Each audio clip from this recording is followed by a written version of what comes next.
emoción. Bueno, bienvenidas, bienvenidos al Centro Cultural de la Cooperación Floreal Gorini.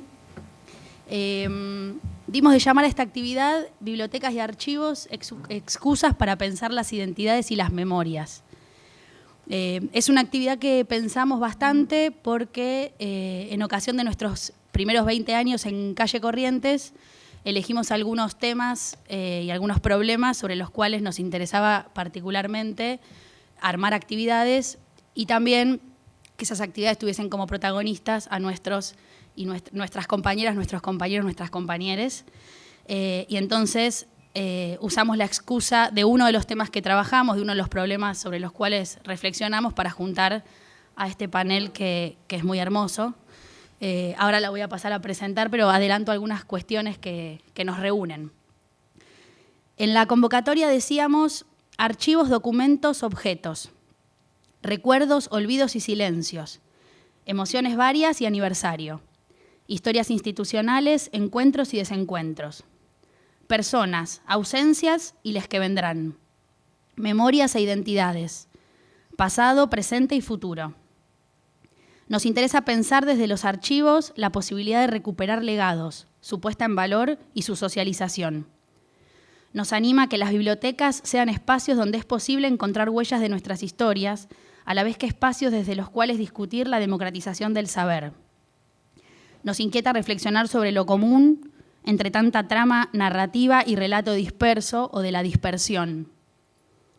En tiempos de cortoplacismo generalizado, de transiciones con horizontes conservadores, de subestimación al pensamiento crítico y del avance o revival de posiciones autoritarias, nos urge reponer una mirada sobre el pasado y el presente que aporten un sentido contrario. Creemos que pensar en y desde archivos y bibliotecas es un modo de valorar identidades y pasados institucionales y políticos, inteligir claves para pensar el presente y llevarnos herramientas para imaginar otros futuros. Es decir, no podemos pensar nuestros 20 años iniciales ni lo que vendrá en clave interna, pero también y sobre todo en términos de lucha política, de batalla cultural, que es lo que nos reúne a todos nosotros, si no pensamos en de dónde venimos, cómo son nuestras instituciones, cuál es nuestro trabajo, cómo lo guardamos, cómo lo protegemos, cómo lo socializamos, cómo lo difundimos, cómo lo ponemos a disposición de otros. Y por eso es que forman este panel. Empiezo en el orden en que van a hablar, así de paso nos vamos ordenando. Celeste Viedma, ella es socióloga, es becaria del CONICET, docente de la Universidad de Buenos Aires. Se encuentra trabajando en el Fondo Personal Carlos Malman para su pronta puesta a disposición del público en el Centro Cultural. Estela Segado, ella es licenciada en Gestión de Políticas Públicas de UNTREF, es integrante y responsable de diferentes instancias de investigación de delitos de lesa humanidad en la Secretaría de Derechos Humanos, fue directora nacional de Derechos Humanos y Derecho Internacional Humanitario del Ministerio de Defensa. Trabajó en el diseño, planificación y la puesta en marcha del Plan de Modernización de los Archivos de las Fuerzas Armadas del Sistema de Archivos de la Defensa entre el 2011 y el 2015. Fue asesora técnica en la conformación, puesta en marcha, funcionamiento y responsable del Grupo Especial de Relevamiento y Análisis Documental de la Unidad Fiscal AMIA entre el 2016 y 2019. También trabajó en el diseño y la puesta en marcha del Programa de Protección, Registro y Archivo de la Agencia Federal de Inteligencia en el 2020 y en la actualidad integra el área de investigación y acervo documental de la Procuraduría de Crímenes contra la Humanidad del Ministerio Público Fiscal. Ambas compañeras integran el Centro Cultural también. Quien sigue es Daniel Plotinsky, con Y, profesor y magíster en Historia, director del Archivo Histórico del Cooperativismo de Crédito, integrante del equipo de trabajo del Archivo Histórico del Cooperativismo Argentino, integrante de la Asociación de Historia Oral de la República Argentina. A su derecha, por mera casualidad de la disposición, María Millán, ella es profesora de Historia de la UBA y diplomada en Archivística y Gestión Documental de UNTREF. Trabaja en el Archivo Histórico del Cooperativismo de Crédito y en el Archivo Histórico del Cooperativismo Argentino. Y en quinto lugar, Mirta Villalba. Ella se formó como bibliotecaria en la Asociación de Biblioteca de Mujeres, obteniendo el título de bibliotecaria. Luego continuó sus estudios de bibliotecología en la Facultad de Filosofía y Letras de la UBA. Se desempeñó como técnica auxiliar en la carrera de personal de apoyo a la investigación del CONICET en el Instituto de Neurología y Entomología, como apoyo a la investigación. Se especializa en la gestión de la información y es responsable desde 1998 del proyecto de biblioteca Utopía, que es la biblioteca de nuestro Centro Cultural y del Instituto Movilizador de Fondos Cooperativos. Si no conocen, es un panel de lujo. Para mí, como compañera de todes, es un gran honor estar en esta mesa porque para mí es un momento para pensar cómo seguir en términos institucionales, para mí y en nombre de la dirección. Por lo tanto, damos la bienvenida otra vez al panel. Les agradezco que hayan querido ser parte de esto.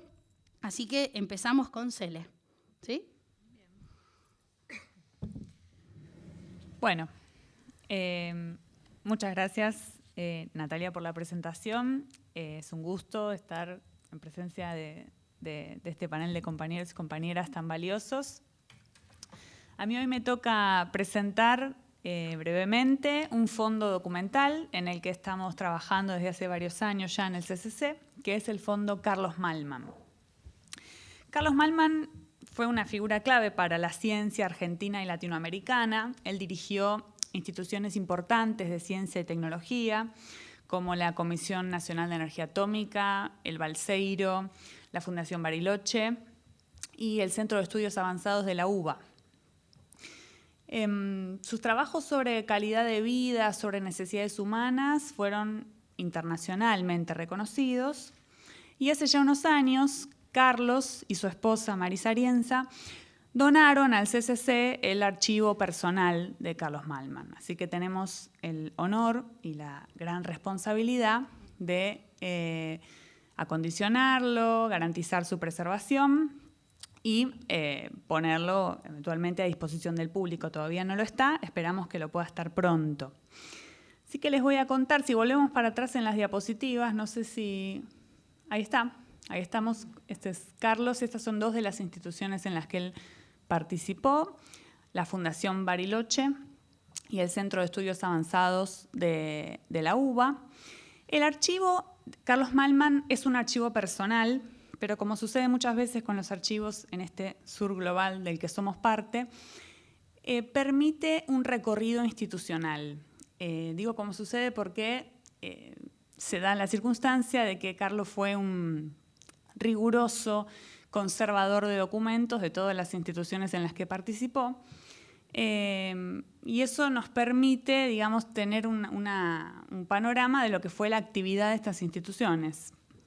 Así que lo que hoy quería hacer es contar, en primer lugar, un pantallazo muy breve por el paso de Carlos por la Fundación Bariloche, una institución que tiene bastante en común con el CCC, ya van a ver por su carácter, sobre todo por el valor de la interdisciplina, esta conjugación entre investigación científica y arte, ya les voy a contar.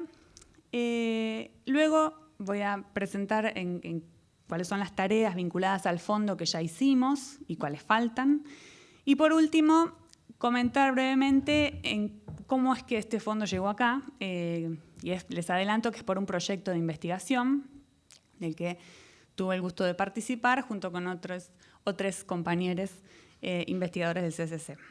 Así que vamos a pasar a la siguiente diapositiva. Estas son fotos de integrantes de la Fundación Bariloche. La fundación se creó en el año 63 y tuvo un primer momento de crecimiento dificultoso hasta que consiguió fondos estatales y desde entonces pudieron crecer sus departamentos. Cuando uno mira los departamentos que integraban la Fundación Bariloche, un poco se acuerda de los departamentos del CCC, porque era departamento de ciencias sociales, de matemática, de biología, de transferencia, de recursos naturales y música. Ahí hay una foto de la Camerata Bariloche, que era como la estrella de la fundación. Así que bueno, ese carácter me parecía importante destacar que tiene que ver de algún modo con esta casa. Vamos a pasar a la siguiente. La fundación, el despegue y el reconocimiento internacional se produjo cuando se presentó el modelo mundial latinoamericano. Cuento brevemente la historia de este modelo, que fue una de las experiencias que estudiamos en el equipo de investigación de acá del CCC y por la cual llegamos al fondo y por la cual creemos que está, al menos para nosotros, su principal interés, que son los documentos vinculados al modelo. El modelo mundial latinoamericano surgió en respuesta a otro modelo producido desde el norte, que fue encargado por el Club de Roma a un equipo de investigación del Instituto Tecnológico de Massachusetts, del MIT. Ese modelo proyectaba un escenario de catástrofe mundial, dado sobre todo por el agotamiento de los recursos naturales, y recomendaba para el centro desarrollado reducir el crecimiento y para los países subdesarrollados el control de la natalidad. Una propuesta neomalthusiana, podríamos decir. Bueno, cuando se presentó ese modelo en Río de Janeiro, en un congreso en 1971, obviamente en los asistentes latinoamericanos del encuentro causó bastante indignación y se encargó a la Fundación Bariloche la elaboración de un modelo alternativo, que fue el modelo mundial latinoamericano, sobre el cual se trabajó a partir del año 72, que se publicó por primera vez en el año 76 en inglés y en el 77 en castellano. Además fue traducido a una gran cantidad de idiomas.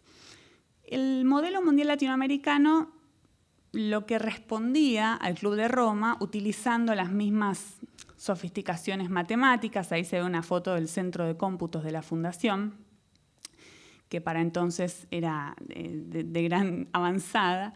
Lo que demostró ese modelo fue que lo que en el informe del MIT aparecía como un límite natural al crecimiento era un límite social y político, y que era un modelo, mejor dicho, un modelo que pudiera satisfacer las necesidades de todos y todas.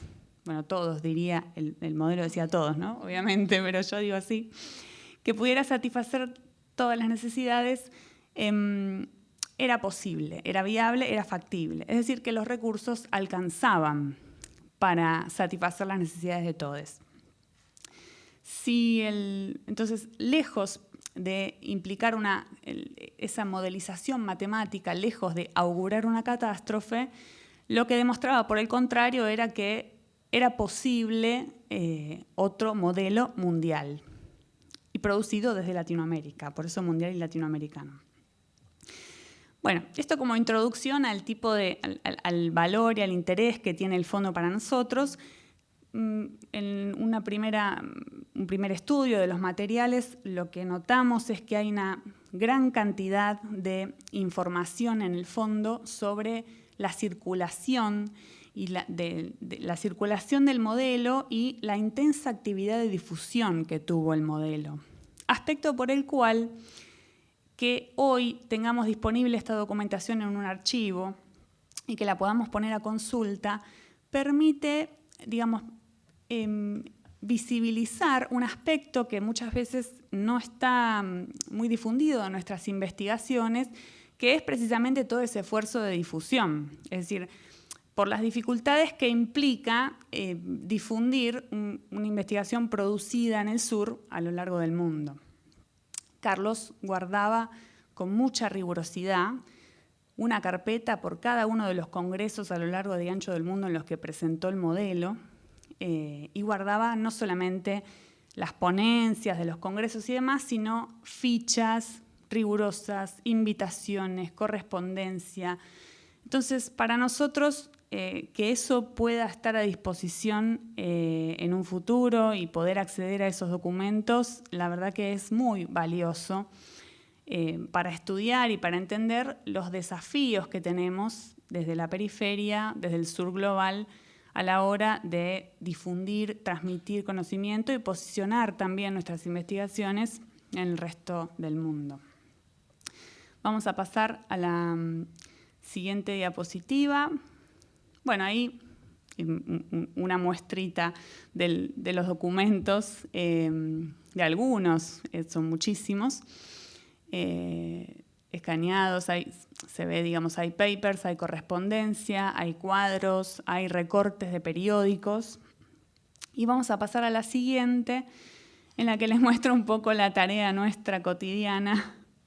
Del lado izquierdo se ve el archivo parecido, en realidad lo recibimos en cajas, pero parecido a como lo recibimos, y del lado derecho se muestra el estado en el que está ahora. Hemos terminado las tareas que tienen que ver con la conservación del material, básicamente con preservarlo del óxido y de la humedad, así que es una alegría poder contar hoy que eso ya está, que esa parte ya está. Actualmente estamos avanzando en el ordenamiento y la catalogación y esperamos que se pueda poner a disposición al menos la parte física prontamente, y luego quedará la digitalización, que es también una tarea muy ardua, pero fundamental, me parece, para democratizar el acceso a los archivos, ¿no? Teniendo en cuenta que los archivos no son algo a ser custodiado de una manera, digamos, en la oscuridad, sino que son algo a ser democratizado y a ser puesto a disposición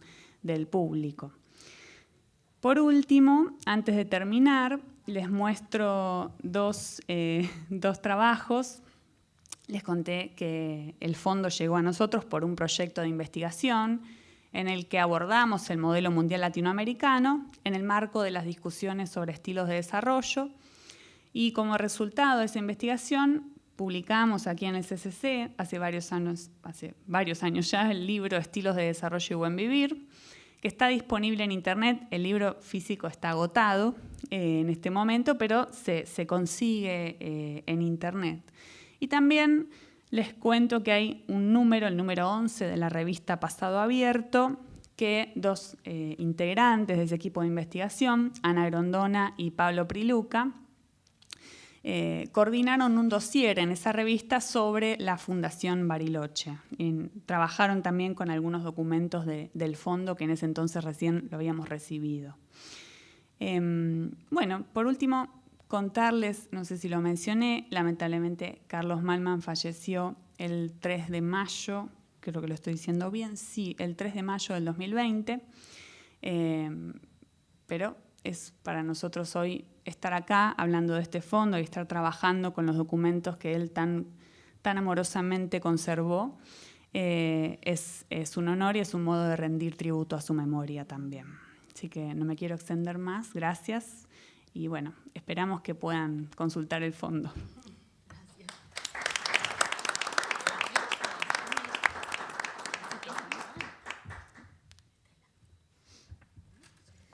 Bueno, muchas gracias. ¿Me escuchan bien, no? Es un gusto poder compartir este encuentro. Y bueno, quiero agradecer también al Centro Cultural de la Cooperación, al que en adelante llamo CCC, por sumarme y por sumarnos también en los equipos de investigación del Departamento de Derechos Humanos. Territorios Clínicos de la Memoria, que es una organización también a la que pertenezco, tiene a través de su directora, Fabiana Rousseau, un fuerte enraizamiento con este lugar, ¿no? Bueno, a mí me convocaron para hablar de archivos, su vínculo con la memoria, políticas de archivo, políticas de memoria, trabajos de investigación, etcétera. Y 20 años no es nada, ¿no?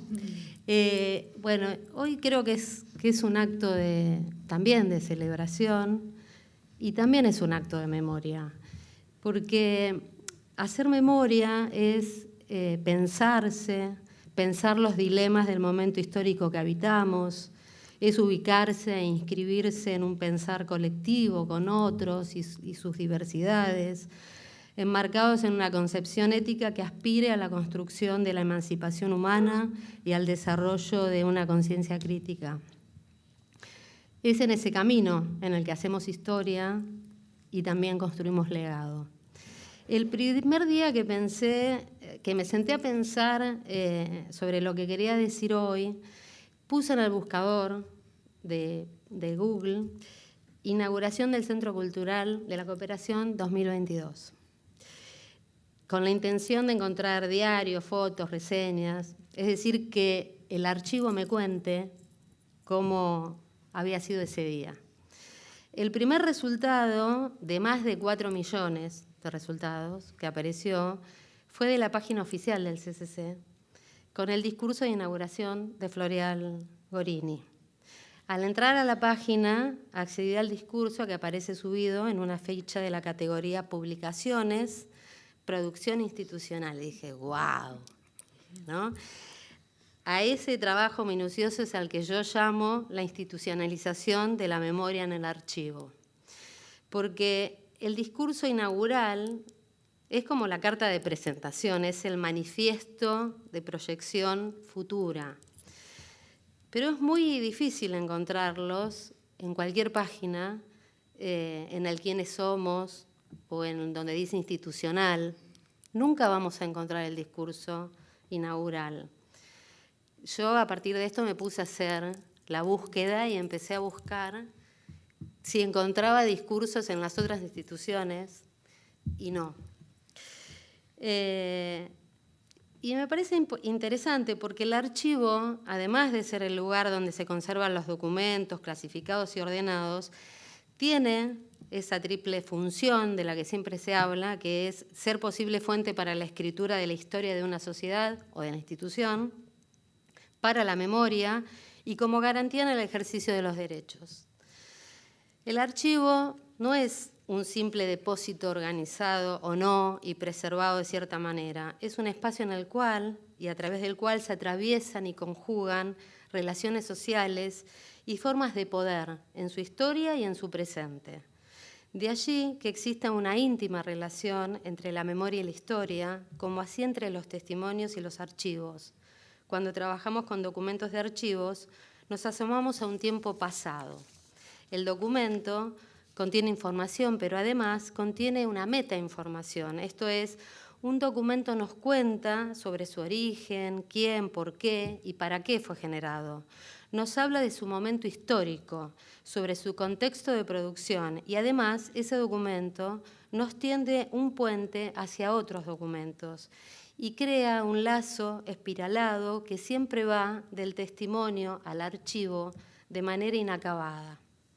Los que trabajamos sobre nuestra historia reciente apreciamos el poder del archivo. Los mismos resguardan los procesos históricos de resistencia, la búsqueda de verdad que impulsaron las víctimas, los familiares de las víctimas, de los militantes y de las organizaciones nacionales e internacionales, donde las madres y las abuelas se constituyeron en las principales protagonistas del movimiento de derechos humanos en la Argentina, pero también como referentes a nivel global. Estos actores lograron recopilar una gran cantidad de material probatorio imprescindible para poder juzgar los crímenes cometidos durante la última dictadura cívico-militar. Archivos personales conformados por testimonios, habeas corpus, pedido de paraderos, documentos, fotografías, audios, películas e investigaciones realizadas a veces solitariamente por las familias y otras dentro de las mismas organizaciones. Son algunos de los medios de pruebas aportados en los juicios. Sus archivos atesoran las luchas por la memoria y contra el olvido. Esa lucha por saber, por la verdad y por la justicia es el ámbito de despliegue de la memoria política. En su disputa por qué se recuerda y cómo, es decir, cómo se crea sentido sobre los hechos de nuestra historia reciente a través de los distintos artefactos o herramientas, ¿no? Solicitadas, denuncias, marchas, escraches, actos.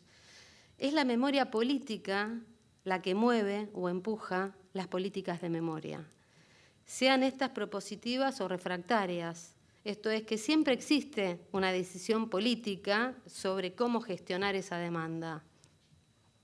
Los movimientos de derechos humanos interpelaron históricamente al Estado sobre el acceso a los archivos.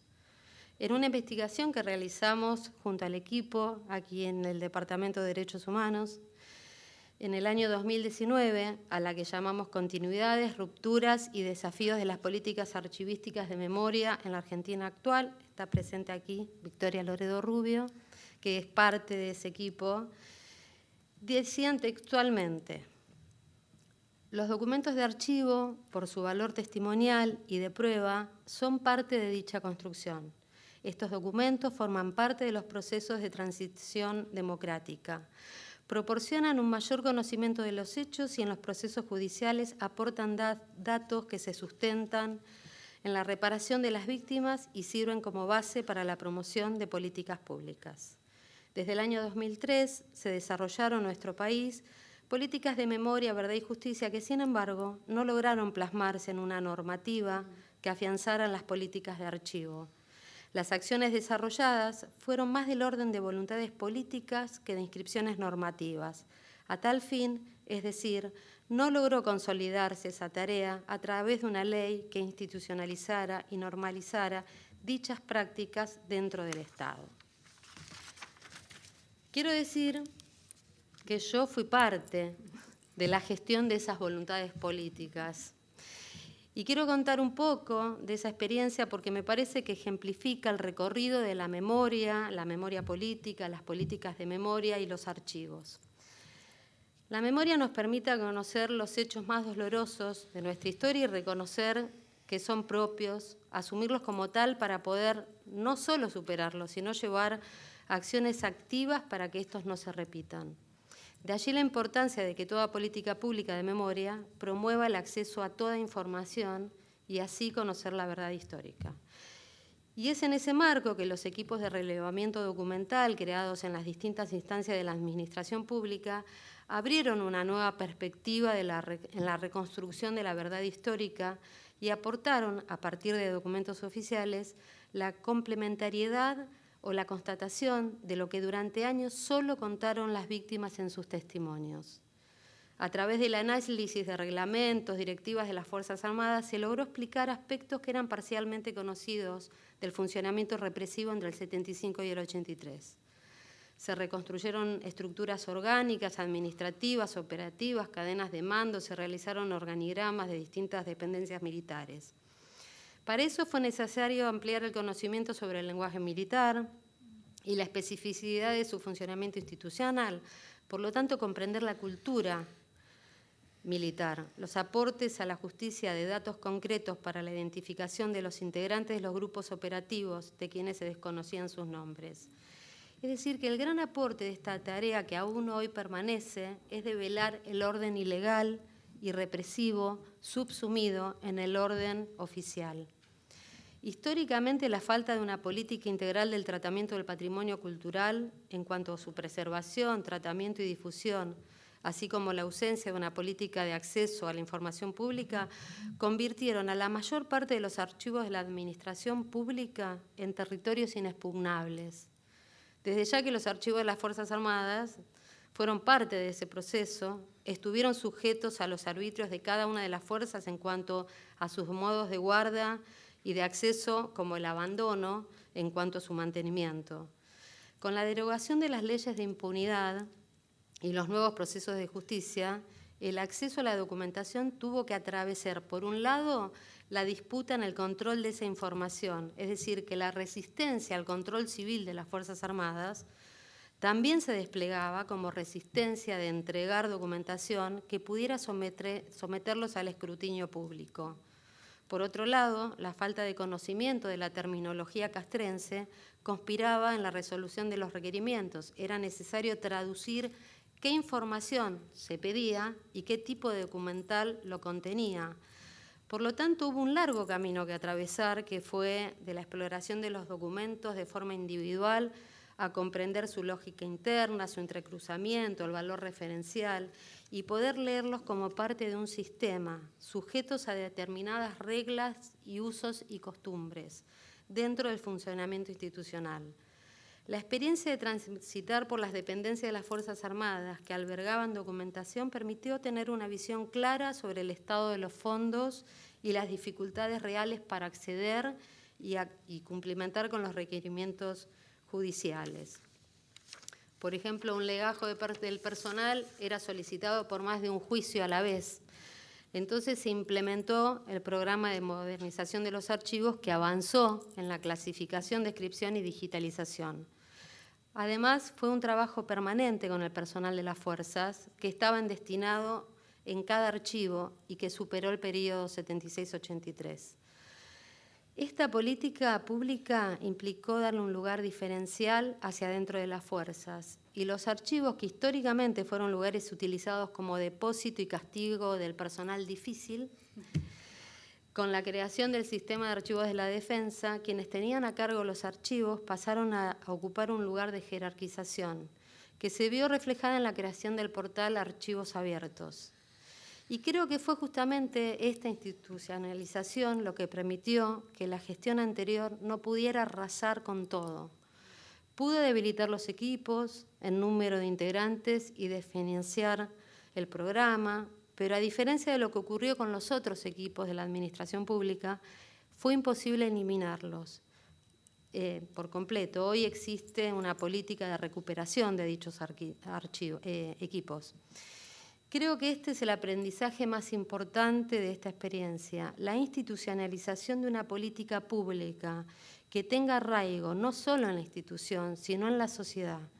El acceso a la documentación de defensa dejó de ser un problema para las víctimas, para los familiares, la justicia y la academia. Y eso creo que es lo que consolida y mantiene en el tiempo una política pública.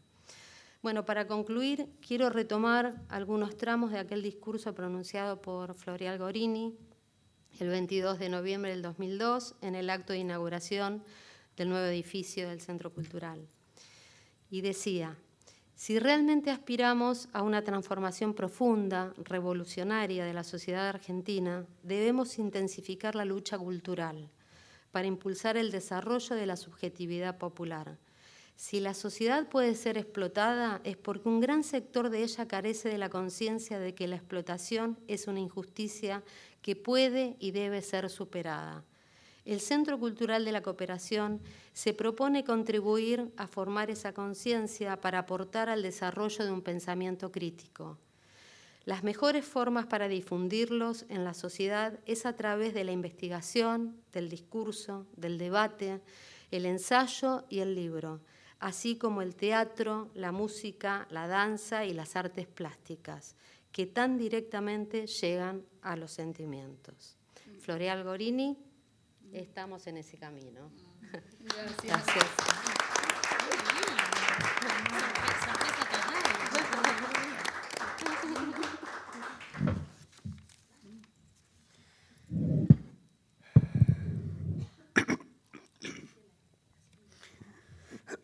Me queda, digamos, habíamos acordado que yo hablé básicamente del origen del Archivo Histórico del Cooperativismo de Crédito y fundamentalmente de lo que fue, lo que sigue siendo hasta el día de hoy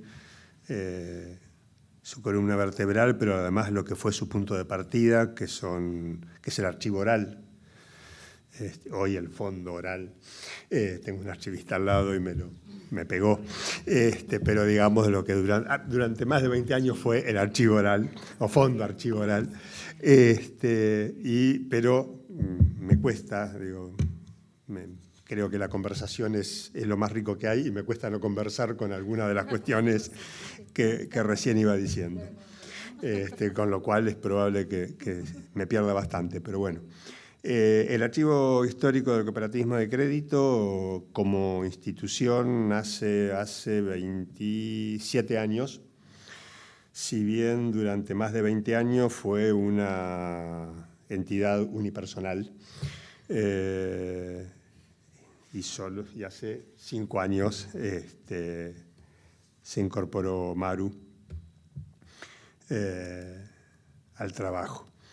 Nace formalmente en el año 95, en realidad es una idea que yo vengo planteando al movimiento desde el 92, cuando en el marco de varios cambios que realizo en mis tareas, paso nuevamente a una actividad de capacitación y ahí junto dos textos que había leído fines de los 80, muy principios de los 90, cuando empecé a incorporarme a lo que en la Argentina era bastante reciente y era el trabajo con fuentes orales, la llamada historia oral, que era un texto chileno de dos educadores populares que durante la dictadura, digamos, trabajan justamente la educación popular y memoria, o vinculan educación popular y memoria en su trabajo en las poblaciones chilenas, y de alguna manera, digamos, súper sintetizando, plantean que no hay posibilidad de educación popular sin trabajar la memoria colectiva de las poblaciones en ese caso, pero él lo lleva en un momento de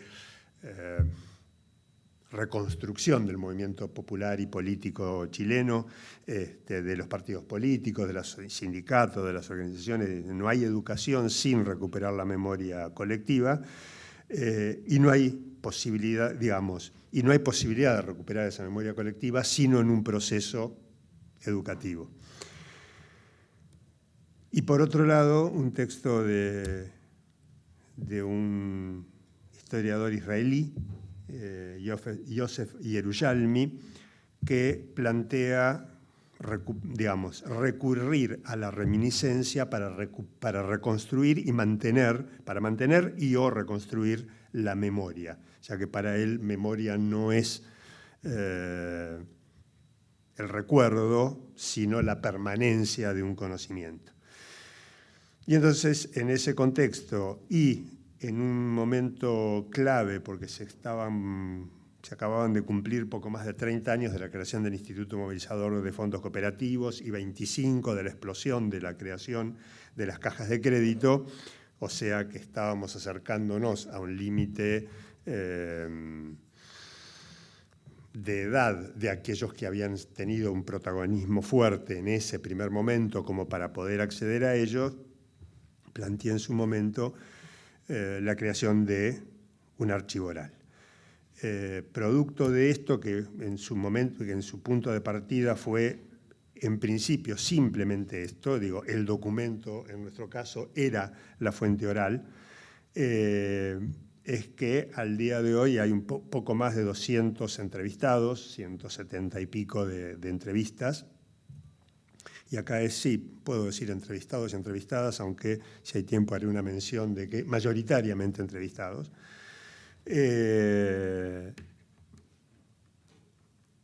Y la idea de un archivo un poco, más completo y tradicional estaba presente en un segundo lugar. En un segundo lugar, primero por un tema de dedicación. No solo estaba trabajando yo solo, sino que no era la tarea central. Mi tarea central era la actividad educativa en el movimiento, pero además partiendo de una idea de que las instituciones tienen dos memorias.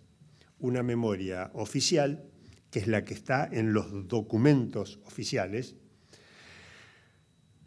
que en algunas áreas, y ahí es donde podríamos conversar, tienen un valor central en sí mismo, y que en otros, y particularmente en las cooperativas, yo tenía la percepción, porque yo estoy en las cooperativas desde antes de haber hecho todo esto, ya llevaba más de 20 años cuando empecé con esto, y después quedó verificado con las entrevistas, una memoria que porta a la gente, que porta a quienes estaban ahí.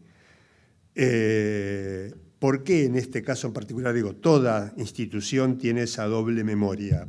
¿Por qué en este caso es particularmente importante? Primero porque las cooperativas son empresas y movimientos sociales, entonces ahí ya hay una doble vía donde los documentos en general refieren por un tema hasta de obligación. Todos los años tengo que hacer la memoria y balance, tengo que hacer esto, tengo que hacer aquello. Hay una memoria a la que me veo obligado a registrar. Y la otra es lo que vamos haciendo. Y estamos trabajando, no registrando lo que estamos haciendo. O a lo sumo guardamos las fotos, pero no mucho más que eso. Y la parte movimiento social entonces está subrepresentada en esos documentos, pero además, como me dijo alguna vez un entrevistado, porque en los documentos oficiales no le íbamos a entregar información al enemigo. Y en un contexto donde las cooperativas, digamos, las cajas de crédito, puntualmente en este caso, venían siendo tradicionalmente atacadas por el Banco Central, cuanto menos información pudiera dar y cuanto más retocada, digo, a ver, todos los balances de todas las empresas están retocados. Este tenía motivaciones políticas y no eludir el pago de impuestos o algo por el estilo.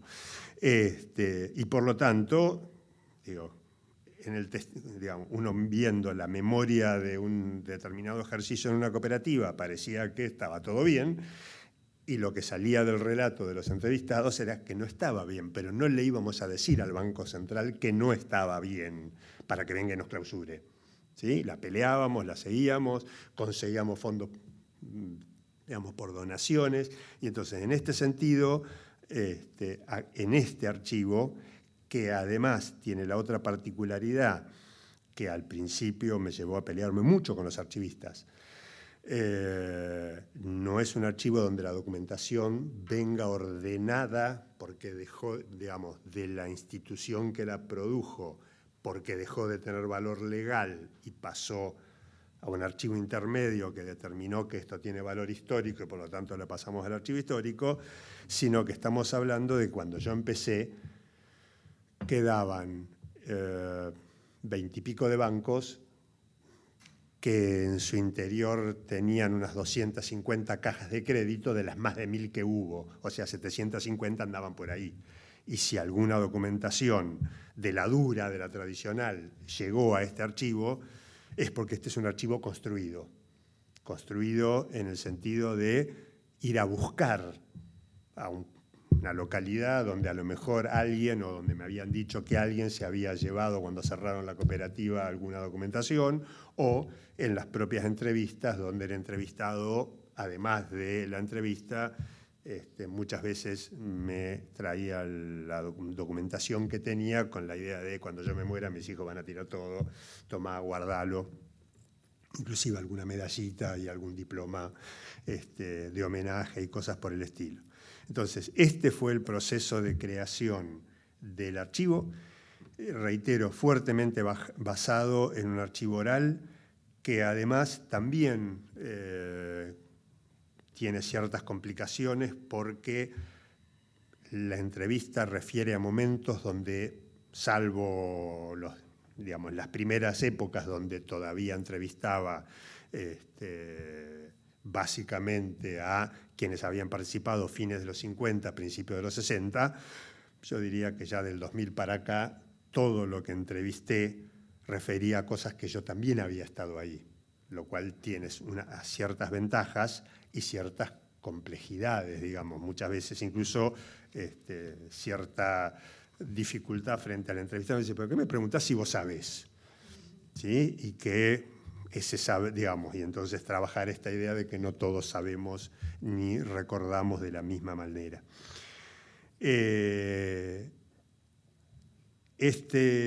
Reitero, este archivo que yo diría casi los 7, 8 primeros años fue exclusivamente, donde llegué a hacer unas 70, 80 entrevistas y fueron en el núcleo central y que después fue incorporando documentación, hasta el día de hoy es un archivo en construcción porque siguen apareciendo, digo de nuevo, no como cualquier archivo institucional porque pasó un periodo, o no solo, también porque cierta documentación, por ejemplo, del Centro Cultural de la Cooperación, ya dejó de tener valor operativo y puede tener un valor histórico, sino porque todavía aparece una documentación de una caja de crédito que cerró en el año 60, cerraron en el año 66 o en el año 77, o sea que permanentemente se va organizando, reordenando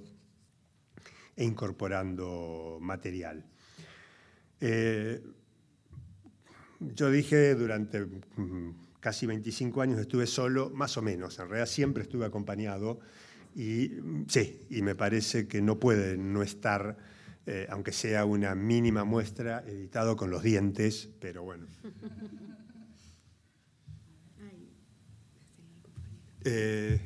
Pablo, cuando quieras. Que salían de viaje los dirigentes del instituto y se llevaban algunos amigos y salían a fundar cooperativas, inauguraban 2 o 3 cooperativas en una gira y por ahí se hacían 2000 kilómetros en un fin de semana. O sea, nosotros andábamos todo el día con la solicitud de socio encima, ¿no? Y bueno, y ahí formamos un fondo y en lo que se podía se iba prestando dinero. Se hacían muchas comidas donde se invitaban a los socios y era una hermandad. Que de pronto había roces pero cuando estábamos ahí éramos cooperativistas, ¿entiendes? Iba a una casa mayorista y compraba una cantidad de productos importantísimos y le pagaba una orden de pago, una orden de la cooperativa. Y el otro no aceptaba las órdenes. Bueno, si no acepta no le compro. Y tenían que aceptar y venir a cobrarlo acá porque... La garantía patrimonial era secundaria. Un poco pesaba más la garantía moral del socio que reclamaba un crédito. Tarde, cuando se hizo las cajas de crédito, el pueblo se revolucionó, porque no entrar, porque la gente no conocía los bancos, y los que los conocían tenían que andar agachándose para entrar. Y cuando se abrió esa caja de crédito, que entraba del empleado hasta el más potentado, entonces tomó un auge que Dios me libre y guarde. Fue una cosa que fue sorprendente para el país. Era tremendo. Catástrofes, un desfalco de 50 millones de dólares que hizo el Instituto Movilizador de Fondos Cooperativos. Una cosa terrible, que fue la que provocó, entre otras cosas, las corridas. Al día siguiente de su estallido, 3 coches con policía nos levantó a cada uno de los miembros del consejo, y si éramos 7 u 8. Los militares dijeron: esto es un movimiento que si crece nos puede meter en un brete. Vamos a tratar de voltearlo. Generación de idealistas y que hemos pensado... El movimiento cooperativo puede cambiar el mundo. Es el camino ideal de resolver los problemas humanos. Pero hoy tenemos una batalla que está como regenteando todo esto. Es la batalla cultural. Esto es lo que hay que instalar. Que el pueblo debe buscar la solución a través de su unidad y a través de su participación. Que no puede ser espectador de la vida.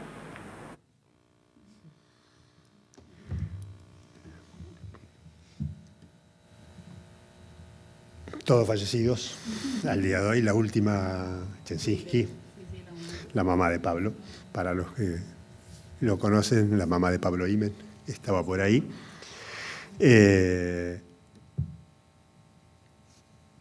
Digo, ¿por qué esto? Primero,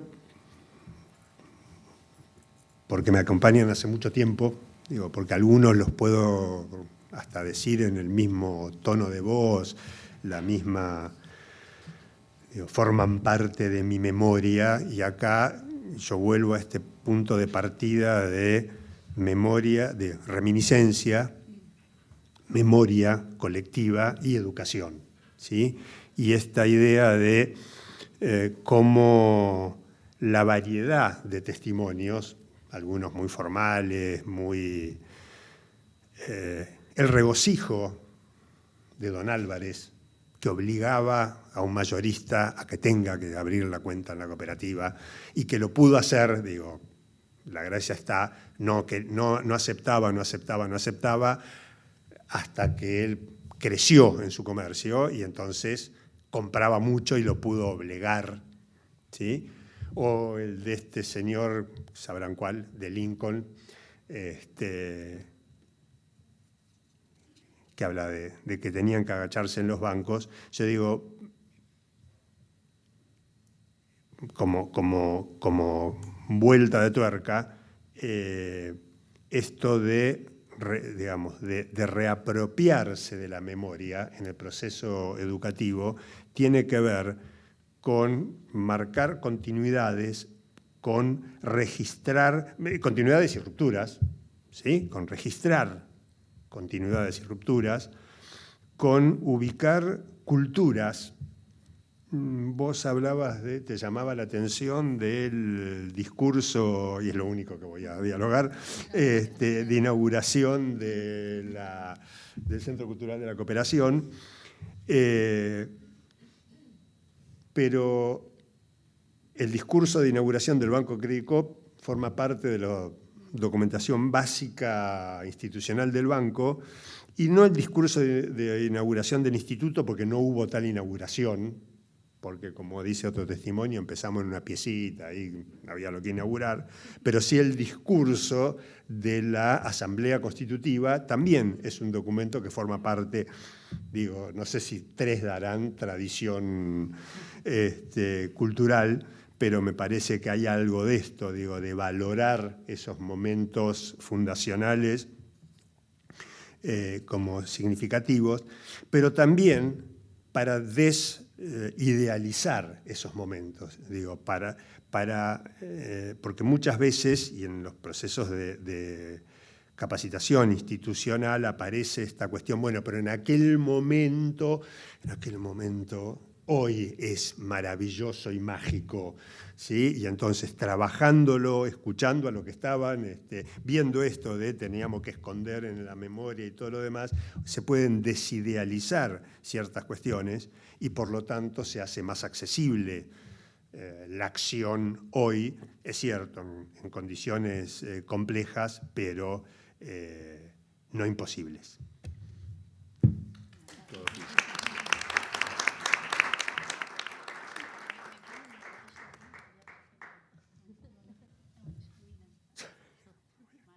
O sea, de borracho lo mío.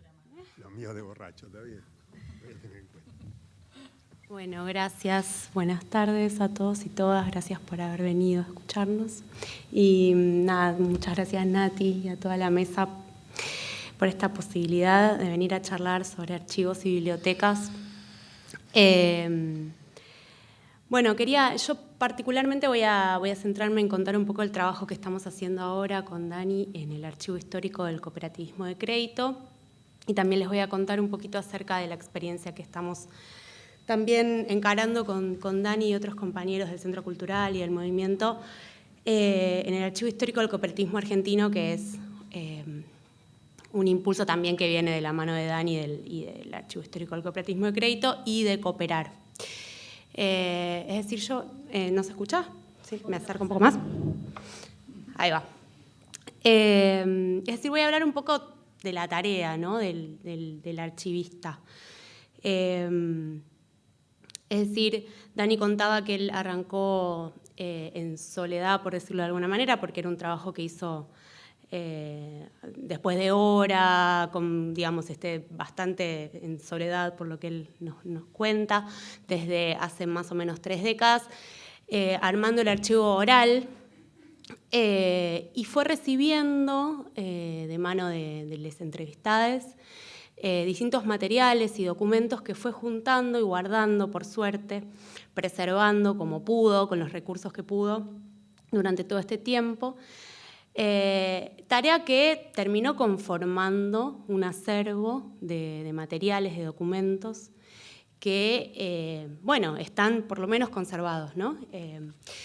Y recién hace 5 años pudimos empezar a capacitarnos los dos y empezar a darle un orden, ¿no? Y darle una clasificación. Primero identificar bien lo que había, porque Dani, pudo hacer un trabajo de inventariado bastante interesante, pero, digamos, parecen nimiedades, ¿no? Cosas pequeñas, pero identificar, clasificar, darle un orden también es parte de preservar, ¿no? Y como decían Celeste y Estela, es parte también de poner a disposición esos acervos, esos documentos.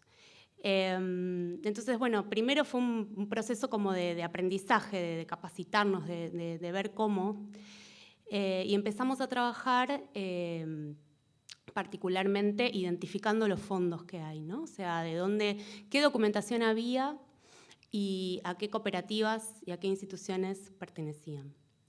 Sobre todo teniendo en cuenta esta cuestión de la preservación de la memoria, de las bibliotecas y los archivos como dispositivos para socializar, el acceso al conocimiento, a la historia, teniendo como eje un poco esas ideas.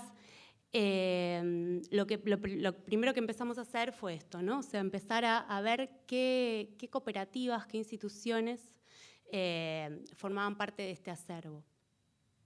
Bueno, después vino la pandemia, lo cual nos dificultó bastante, ¿no? Poder seguir trabajando, sobre todo el primer año.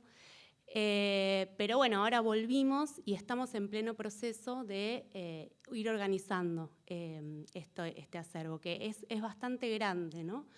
Y la idea es poder llegar en tiempo que nos lleve, porque se necesitan recursos humanos, tecnológicos, a poner a disposición a través de la página web, a consulta, esta documentación. Bien, en este sentido, en el Archivo Histórico del Cooperativismo de Crédito, en este momento tenemos los fondos principalmente de las cajas cooperativas de crédito, que las estamos ordenando en este momento. La idea también es limpiarlas. Bueno, hay todo un procedimiento de preservación, de conservación preventiva. Bueno, eso requiere toda una serie de materiales específicos de conservación. También, bueno, eso en este momento lo estamos identificando y describiendo, ¿no? La idea de describir es un insumo fundamental para que eso después pueda estar a consulta y para que se preserve. También estamos trabajando con el fondo del Instituto Movilizador de Fondos Cooperativos. El instituto, justo este año, hay un acervo bastante importante relativo al instituto, y este año recibimos, por suerte, el fondo personal de Edgardo Form, el último presidente del instituto, que bueno, nos llegó y es una tarea y una responsabilidad enorme, ¿no? Darle un orden, darle preservación también a ese acervo. Bueno, también estamos trabajando con el fondo de IDELCOP. El fondo, derivado del fondo de las cajas cooperativas de crédito, se conforma también el fondo del Banco Credicop. Son fondos, en realidad, que tenemos parcialmente en custodia, ¿no? por esta cuestión de que fueron llegando en distintos momentos, los documentos por distintas vías. También hay fondos de bancos cooperativos que ya no existen, que fueron o absorbidos por el Banco Credicop o que ya no están en funcionamiento. Y también tenemos en custodia el archivo de la Confederación Argentina, de Cooperar, la Confederación Argentina de Ahí va. Lo tenemos en custodia, es un archivo que ya ha sido trabajado y organizado por un archivista, y en este momento lo estamos, limpiando, pasando a cajas conservadoras y demás, para poder ponerlo a consulta a través de un sistema que se llama Atom, que se utiliza para describir archivos y para digitalizarlos. Bien, y a partir, de este fondo de Cooperar, que es muy grande, por impulso de IDELCOP, de Cooperar, y de Archicop principalmente, el Archivo Histórico del Cooperativismo de Crédito, a partir de 2017, Daniel armó un equipo de trabajo para armar este otro emprendimiento que resulta bastante grande y a largo plazo, que es el Archivo Histórico del Cooperativismo Argentino, con compañeros de acá del Centro Cultural, compañeros y compañeras de la UNTREF, Dani, y empezando por el Fondo de Cooperar, la idea es armar una red de archivos que esté online, federal, no argentino, que cuente la historia del cooperativismo argentino. Entonces se empezó, gracias a una financiación del Ministerio de Educación, un SPU, a trabajar antes de la pandemia, en 2018, Nos pusimos en contacto con distintas cooperativas. La idea es, en algunos casos, asesorarlas, ayudarlas a que puedan organizar sus propios archivos. En otros casos, son cooperativas que ya tienen sus archivos bastante bien organizados y la idea es que estén vinculadas en esta página en donde se pueda consultar, ¿no? Como un centro de documentación. Bueno, y una de las primeras cooperativas con las que empezamos a trabajar, acá lo veo Alberto, en el año 2018 es la cooperativa del Hogar Obrero, que la verdad que es una tarea hermosa y enorme porque es una cooperativa centenaria. El acervo del Hogar Obrero no solamente cuenta la historia de la cooperativa, sino es la historia del siglo XX argentino, básicamente. Es enorme, todavía queda mucho por trabajar. Así que esperamos poder continuar con esa tarea. Bueno, y en este momento también la idea es abrirnos a las demás entidades del movimiento. Acá Mirta, desde la biblioteca, ha podido hacer un trabajo muy importante con todo lo que es el archivo institucional del Centro Cultural de la Cooperación. Y nuestra intención es poder armar el fondo, que también esté a consulta en Archivo Histórico del Cooperativismo de Crédito, del Centro Cultural, y poder trabajar con los distintos departamentos y áreas que fueron, bueno, juntando su documentación, sus testimonios de trabajo, y poder organizarlo, ¿no? O sea, que eso esté a consulta también disponible en el Archivo Histórico del Cooperativismo de Crédito. Y la idea es seguir, ¿no? Incorporando a todas las entidades del movimiento y, bueno, para que puedan organizar sus archivos o que puedan darnos en custodia sus documentos. Bueno, eso básicamente. La idea es un trabajo arduo, permanente, constante. Como decía Dani, los archivos no son depósitos con cajas, ¿no? Con inventarios, sino que suponen toda una tarea de investigación. Los documentos no están aislados, ¿no? Forman conjuntos y hay que, digamos, interpretarlos, describirlos para que tengan vitalidad, para que estén a disposición, para que no sean simplemente eso, depósitos con cajas. Entonces, básicamente, me parece muy importante este tipo de actividades, ¿no? Para dar a conocer no solamente las problemáticas que existen en estas instituciones, sino también la importancia de darlas a conocer. Son tareas que requieren muchos recursos, no solamente tecnológicos, los formatos, los soportes de guarda de los documentos son cada vez más... se obsoletizan cada vez más rápido, ¿no? También se necesitan recursos humanos, es decir, este tipo de actividades me parecen fundamentales para poder, dar a conocer la importancia de nuestros archivos y nuestras bibliotecas. Bueno, les agradezco mucho y Mirta.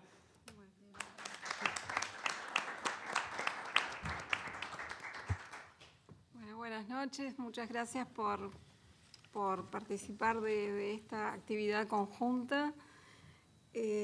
Bueno, en realidad represento a mi equipo que es de Biblioteca Utopía, somos varios bibliotecarios.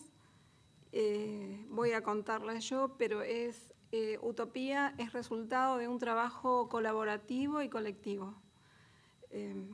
Entonces, pensaba, ¿no?, en las memorias y en las identidades y mi pensamiento se iba ya por 1998-99 en el proceso refundacional del instituto, cuando se piensa en la creación del Centro Cultural y en los departamentos y en las investigaciones futuras y en todo este pensamiento crítico, ¿no?, para hacer contracultura que se planteaba en aquellos tiempos y creo que sigue vigente hasta hoy. Bueno, Biblioteca Utopía también es parte de ese proceso de manera transversal para, de alguna manera, responder a esas demandas y necesidades de los investigadores del Centro Cultural desde aquel momento. Entonces, podemos decir que es una unidad de información especializada en ciencias sociales, humanidades y artes, y con énfasis y desarrollo en la economía social, cooperativismo, feminismo, género, educación, economía e historia argentina en el siglo XX. En primer lugar, sirve a la comunidad de intelectuales del Centro Cultural de la Cooperación, de los artistas, al movimiento cooperativo y por extensión y por principios también a toda la comunidad con una amplia oferta de servicios. Perdón. Sí. Bueno, acá podemos ver, por ejemplo, comparativamente, la sala de lectura actual en este edificio y allá a la derecha la sala de lectura de Maipú 73 cuando estaba en gestación, ¿no? Y ya en ese momento queríamos como que tener un expositor con las revistas que habíamos comprado por y para los investigadores, para su utilidad. Eso es 2002. Luego podemos ver, bueno, la historia. La base del fondo documental de Utopía se basó principalmente en los fondos, por empezar, del Instituto Movilizador de Fondos Cooperativos, de la Fundación, en su momento nos habían donado una cantidad importante, la Fundación de Investigaciones Sociales y Políticas, FICIP, también el Centro de Estudios Europeo-Latinoamericano, EURAL, y ya dije de IDELCOP también. Por supuesto que esos fondos se fueron complementando con donaciones importantes de personalidades que estaban vinculadas al instituto. Por ejemplo, ahí en la foto se puede ver a Ariel Dorfman, el escritor, en la inauguración de la donación que él donó de su padre, Adolfo Dorfman, al Centro Cultural. Lo dejó en guardia como un lugar para que sea socializado toda esa biblioteca de más de 4.000 libros. Al mismo tiempo, al lado hay otra fotito donde recordamos a Juan Carlos Amigo, que fue director de la revista del IADE. Nos ha donado más de 3.000 libros de economía, de cultura, de cooperativismo, muchísimos temas que complementaban nuestro fondo documental. Y ahí se ve unas cajas, que esto era cuando fui a embalar en la casa de Ghiberti, sería la donación Ghiberti, que fueron los hijos quienes nos donaron, que Ghiberti colaboró y fue casi fundador del INTA, ¿no es cierto? Bueno, o sea, a eso podemos sumar múltiples donaciones que se fueron agregando a través de la historia, donaciones personales, particulares, importantes, ya sea de historia, de teatro, o como la última grande que Atilio Borón nos ha dado parte de su biblioteca muy importante para complementar la nuestra. Algunos de los objetivos, ¿no? Los objetivos de la biblioteca siempre, de alguna manera, son los objetivos de la institución a la que pertenece, por lo cual nosotros desde nuestra lectura, en realidad, y según lo que vamos evaluando, es seguir un poco impulsando el análisis crítico y la fundamentación del cuestionamiento activo a la realidad social existente, fomentar la filosofía, valores y principios cooperativos con bibliografía que aborde su historia y actualidad, así como sus problemáticas teóricas y prácticas. También potenciar los fondos con los requerimientos intelectuales y contribuir a la formación y al fortalecimiento del espíritu crítico de los usuarios. Y reunir una amplia documentación sobre ciencias sociales en lo que se pueda a nivel nacional e internacional, con énfasis en el pensamiento de América Latina. Además de todo esto, la biblioteca, por supuesto, es depositaria de toda la producción intelectual del Centro Cultural. Acá podemos notar, ver una foto, por ejemplo, esto fue en el 2019, julio del 2019, el Departamento de Ideas Visuales hizo una exposición abajo y nosotros contribuimos sobre el cordobazo con material histórico que teníamos sobre Tosco. Y al lado se ve unos cuadritos que me recuerda cuando estaba el debate en aquellas épocas que Floreal quería, que decía con qué se va a adornar las paredes, porque es grande, es un piso, ¿no? Las paredes de la biblioteca. Bueno, poner un poco la historia lineal de las luchas de ese tiempo, ¿no? Las luchas obreras, las luchas sociales, bueno, y empezó desde la independencia con esos cuadros que se pidió al archivo, se le pidió me recuerdo el periódico Acción, su archivo fotográfico, y de ahí eligieron los que querían poner y mostrar, y llegamos al cacerolazo, creo que fue el 2001. Eso es una muestra documental permanente que está en las paredes de la biblioteca. Las colecciones. Esto es síntesis de síntesis, ¿no?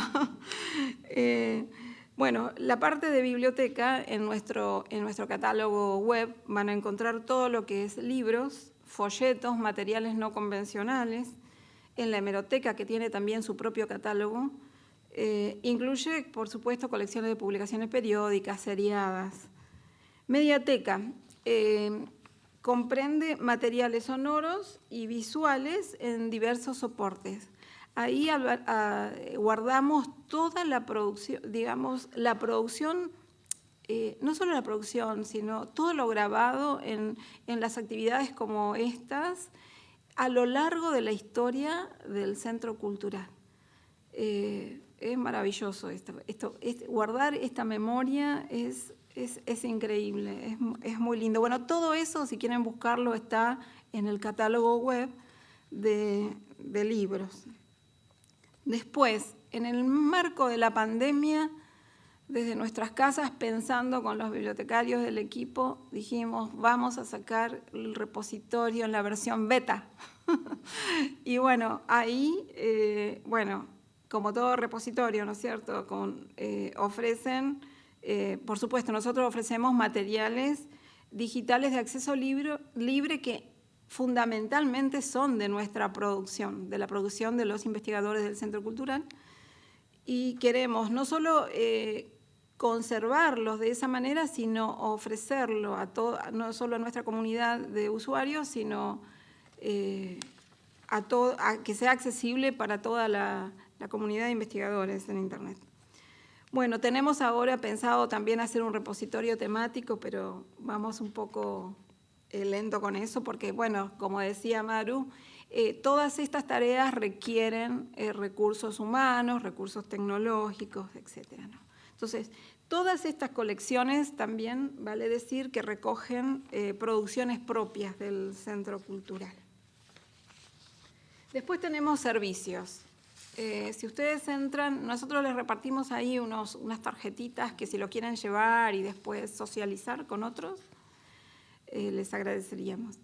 En los servicios que tenemos, ahí dice servicios en línea, ¿no? Está el blog de Utopía, que semanalmente publicamos notas de interés.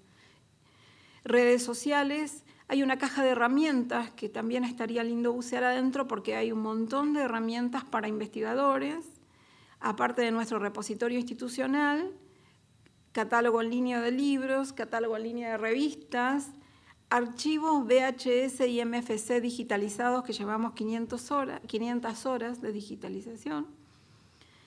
Y bueno, y en sala tenemos, bueno, nuestra sala de lectura, autoconsulta en nuestro catálogo, terminales públicos de Internet, acceso a Wi-Fi, casilleros para guardar las pertenencias. En cuanto a los investigadores, tenemos lo que se llama en bibliotecología referencia asistida de orientación, porque tratamos de detectar cuáles son sus necesidades y en función de eso damos respuesta a esa necesidad puntual. Entonces hacemos bibliografías, a los lectores que son del Centro Cultural los préstamos a domicilio y a los investigadores que no son de nuestro Centro Cultural y que son de universidades o del CONICET, les ofrecemos el servicio de préstamo interbibliotecario a través del contacto con las bibliotecas de origen de estos investigadores. También a nuestros usuarios compramos bibliografía según los requerimientos o sus necesidades. Con este tema de la pandemia se nos cayó un poquito el tema del convenio de canjes y donaciones, porque bueno, se tiende a la producción digital y no tanto a lo impreso. Y bueno, estamos ahí, pero tenemos. Bueno, después tenemos servicio de internet en sala de referencia, que vamos a necesitar recambio de equipo, pero bueno, están ahí en sala y también los usuarios pueden trabajar con estos equipos y usar internet. Bueno, el tema de la memoria institucional en nuestras colecciones, ¿no? Esta memoria pasa también por cómo el Departamento de Ediciones fue produciendo, por las ediciones impresas, por los libros, los folletos, las revistas, las ediciones digitales en el repositorio institucional, los anuarios, los cuadernos, los programas de mano, los documentos de congreso, ya sea de todos los documentos de economía, las jornadas de economía que son tan ricas, como las de educación. Los audios de las grabaciones de actividades públicas que están en soporte de CD, en Mediateca, otros recursos electrónicos de producción propia en formato CD y DVD, los videos VHS, de formato VHS antiguo, colección y MFC, que están en proceso de digitalización y que ya les contaba que llevamos unas 500 horas. Y hay, por supuesto, otros materiales de archivo, que después hablaremos con nuestros compañeros, recortes, afiches, fotografías que están sin procesar. Bueno, ahí tenemos un equipo antiguo, pero donde digitalizábamos, porque al principio las actividades públicas del Centro Cultural se grababan en cassettes, por los cuales después necesitábamos desgrabar para saber qué pasaba, quiénes eran. Bueno, así que en ese momento estábamos con digitalización de eso.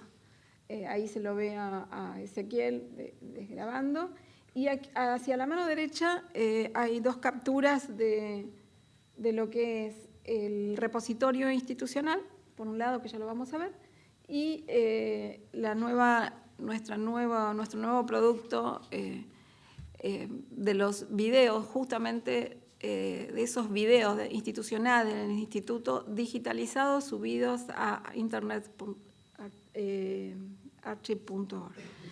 Entonces, bueno, también pensábamos, ¿no?, que yo creo que todos nos preguntamos desde nuestras casas, en nuestras tareas y en nuestros trabajos cotidianos, ¿no?, la importancia de la tecnología, sobre todo en los últimos tiempos, y cómo se nota esto durante la pandemia y en esta pospandemia. O sea, la tecnología es importante en tanto cuanto también está al servicio de la memoria, ¿no?, y que eso también nos genera desafíos, por lo menos a Utopía nos genera mucho desafío. Y hemos notado esto, así como para reflexionar y pensar juntos, porque a todos nos debe pasar, que hay obsolescencia de los soportes analógicos y la digitalización es urgente, ¿no? Es como ya no es para mañana, es para ayer, ¿no? Entonces, los cassettes, discos, otros soportes de audio, los videos VHS, material fílmico, soportes digitales, audio, DVD, video, CD, ya están perimidos. O sea, por ejemplo, si uno quiere comprarse una notebook moderna, vienen más finitos, genial, pesan menos, pero ya no tienen lectoras para soportes para leer DVD o CD. Eso está indicando algo, ¿no? Y después la preservación de materiales digitales. Estos distintos tipos, ¿no?, distintos tipos de soporte para conservación y para consulta. En cuanto a los backups, nosotros usamos la regla 3-2-1, 3 copias, 2 tipos de almacenamiento con una o en otro lugar. De repente, un ejemplo, decíamos, bueno, ¿cómo guardamos las miles de imágenes que tenemos en nuestro catálogo web de libros, todos los registros bibliográficos que tenemos ahí. Bueno, tenemos nuestro servidor, nuestra red, nuestro pack, ¿no? Como que son 3. Pero a futuro vamos a necesitar un backup externo, como es el archivo NAST, creo que se llama, como para guardar otro lugar, almacenar en otro espacio de memoria, ¿no? Decíamos, puesta en consulta. También otro desafío, vamos a necesitar instalaciones específicas para consulta en sala. ¿Cómo vamos a darles a los investigadores que requieran escuchar el objeto digitalizado? O sea, ¿cómo vamos a facilitarle eso, ¿no? O sea, tenemos algunos desafíos pensados. Después, y servicios en línea también, otro tema. Servicios en línea que permitan streaming o descarga.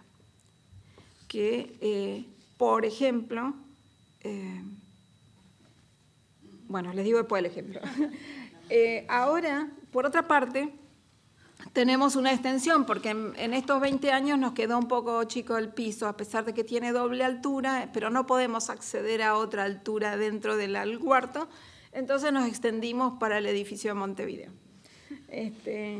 Entonces ahí tenemos un archivo no es pasivo porque está dentro de los catálogos y de la colección, que cada tanto nos piden y tenemos que ir a buscar los materiales ahí, pero tenemos colecciones de bibliotecas como el de la FICIP, el de URAL, y, por ejemplo, esas cajas azules son materiales de archivo que quedan como backup originales, los audios de las conferencias y de las charlas de las actividades del Centro Cultural, que a su vez fueron pasadas en CD, pero que a su vez ahora ya vamos a necesitar pasarlo a otra cosa, ¿no?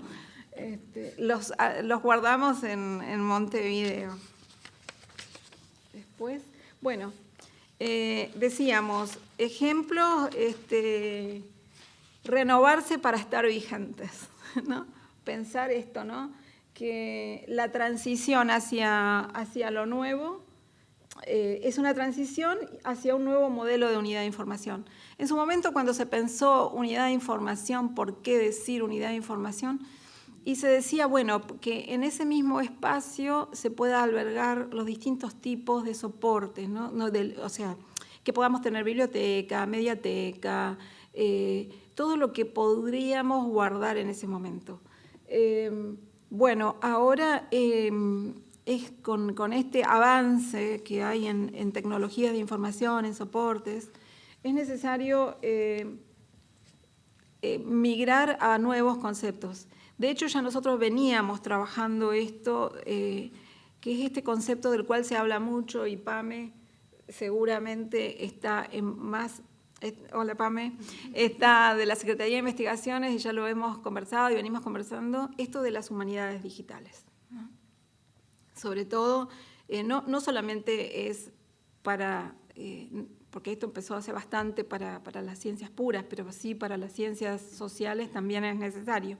Entonces, desde hace 20 años, de alguna manera, tratamos de hacer nuestra tarea para agregarle valor agregado, ¿no? Entonces, incorporamos gradualmente colecciones y servicios digitales, alfabetización informacional, o sea, dar herramientas a los usuarios. En algún momento con los investigadores tratamos de dar un curso, de darles herramientas con la Secretaría de Investigaciones, y sobre todo promovemos el acceso abierto, la cultura libre con actividades de extensión, y la prioridad es atender las necesidades de los usuarios y prever las tendencias.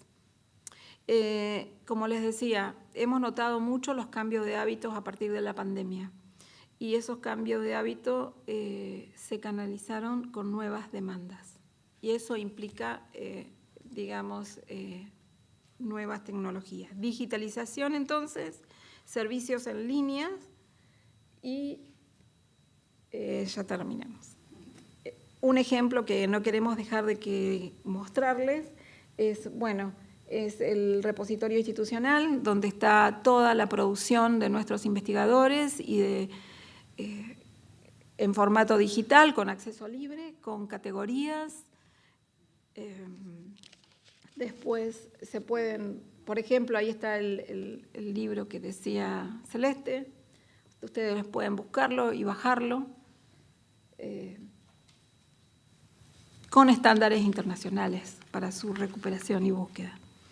Y otro detalle que nos gustaría, bueno, ahí está mostrando, por ejemplo, ahí está el discurso de Floreal, ¿no? Y está el de puño y letra de ese día, con las letras grandes, porque él quería las letras grandes, todo en mayúsculas, ¿no? Bueno, lo último que quisiéramos mostrarle también es este tema del archivo institucional que gracias a Edgardo, que ya no está, pero nos autorizó a la biblioteca a retirar de un archivo escondido muchas cajas de VHS y propusimos un plan de digitalización despacito, donde acá está Daniel Luiret, nos ha ayudado a ir digitalizando. Ahora lo pusimos en archive.org, los videos digitalizados, una parte, ¿no? Una parte. Entonces queríamos terminar con una partecita, ustedes después pueden entrar y buscar. Quisiéramos terminar, por ejemplo, está el discurso de la inauguración del Centro Cultural, pero quisiéramos terminar con 2 minutitos de un discurso de Floreal para cerrar nuestra presentación.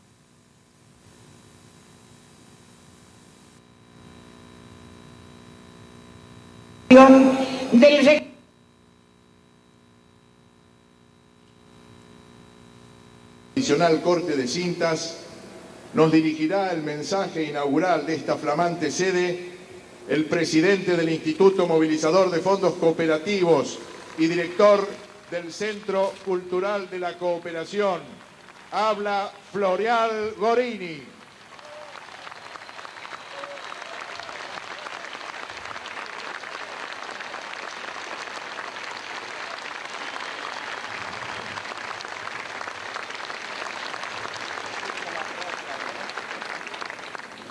Esta inauguración significa para el Instituto poner en práctica una nueva forma en su constante preocupación para contribuir a que los sectores populares puedan reforzar su lucha por un mundo mejor.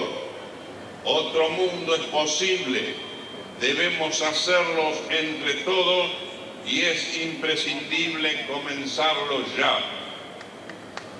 El sistema muestra su característica más deforme cuando en vez de aprovechar la revolución científico-técnica y la capacidad de producción para ofrecer bienes para toda la humanidad, la utiliza para expulsar del trabajo y consecuentemente del consumo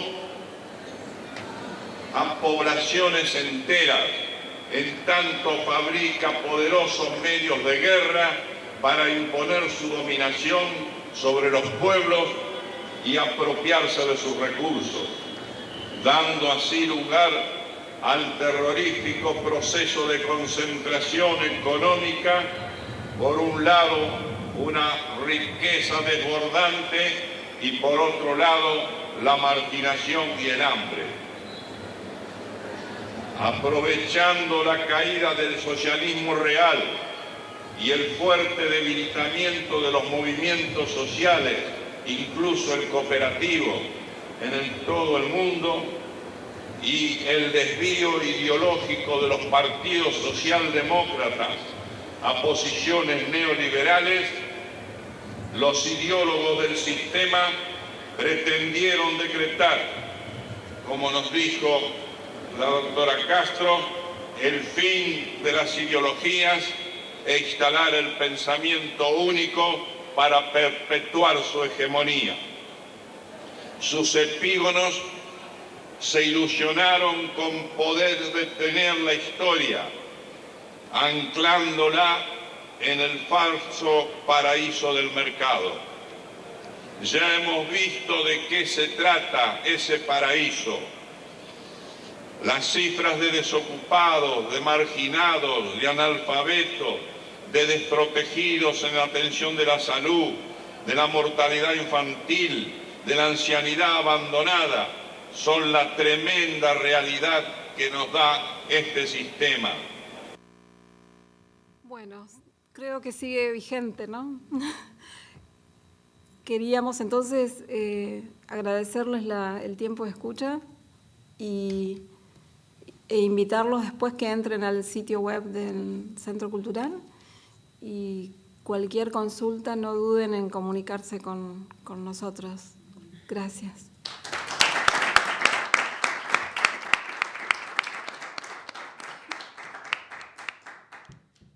Bueno, estamos cerquita de terminar. No sé si hay algún comentario, alguna cosa que alguien quiera arrojar algo. Yo quería simplemente recordar a Carlos Ballman, con quien compartí el Centro de Estudios Avanzados en una época, y además creo que me escuchan. Para que te grabemos. Para grabar. Estás en una mesa de archivos. Nada, me lo recuerdo con mucho afecto, ¿no? Porque era una persona muy humana y siempre muy abocada a la, diríamos, educación, formación pública, popular, muy generoso en la apertura de sus conocimientos, una persona que conformaba como una playa de gente dedicada a la ciencia, se formó en las ciencias duras, pero se abrió con toda esa otra, diríamos, generación científica a las humanidades, a lo social, bueno, contaba cómo fue la formación de chef de su hijo, que fue porque se escapó de la formación que él quiso darle y terminó siendo chef, ¿no? Bueno, y la otra cosa es que hago votos para que Utopía se abra pronto, porque quienes nos hemos de alguna manera completado nuestra formación ahí la extrañamos muchísimo. Y espero y creo que pronto abrirá. Seguro. Bueno, así lo esperamos. Es simplemente eso que quería expresar. Bueno, gracias. En septiembre, ¿no, Mir? Esperamos ahí volver al público, la atención post-pandemia. Gracias.